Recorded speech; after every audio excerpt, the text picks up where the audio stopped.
kriteria kerentanan dari seorang lansia untuk mendapatkan vaksinasi itu bisa lebih dilonggarkan.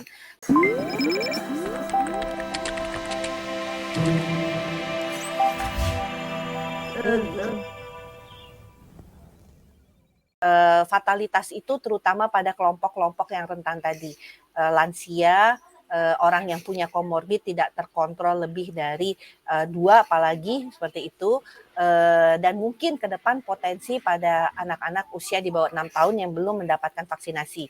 Walaupun sampai saat ini angkanya masih sangat kecil ya, 3% untuk anak-anak yang di bawah 6 tahun itu yang kemudian positif.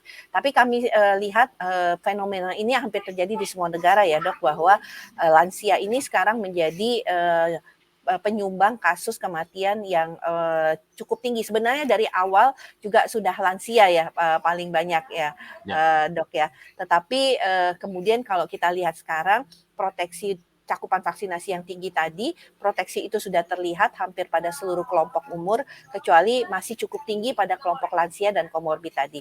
Nah, mungkin nanti setuju sekali Dok, mungkin kita bisa diskusikan untuk bagaimana kriteria kerentanan dari seorang lansia untuk mendapatkan vaksinasi itu bisa lebih dilonggarkan. Tapi mungkin begini Mas Andi, tentunya dalam situasi tadi Mas Andi sampaikan kita ini kan masih dalam kondisi pandemi ya, seperti itu.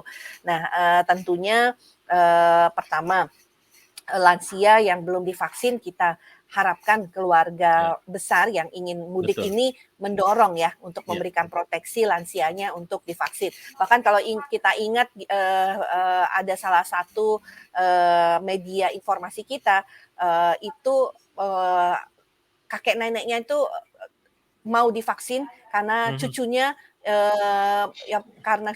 yang kemudian merasa takut menularkan sehingga dia tidak mau ketemu kakek neneknya. Nah, jadi kalau menurut saya ini bisa jadi alasan yang baik ya. Biasanya kalau kakek nenek itu sangat ingin ketemu cucunya. Jadi kalau mau ketemu cucunya vaksin dulu deh, eyang-eyang begitu ya, seperti itu. Nah, itu mungkin bisa menjadi salah satu strategi karena untuk proteksi. Karena data-data tadi Dr. Suka sudah menyatakan bahwa data-data menunjukkan saat ini dengan cakupan vaksinasi yang cukup tinggi, ternyata kelompok lansia masih menjadi yang harus kita lindungi lebih ketat lagi. Nah, yang kedua adalah lansia-lansia yang memang belum mendapatkan vaksinasi, ya menunda dulu ya perjalanan mudiknya, begitu. Karena dengan meningkatnya orang yang bergerak, mobilitas yang bergerak, itu pasti potensi penularan itu akan meningkat, laju penularan itu pasti akan. Jadi resiko untuk tertular itu besar.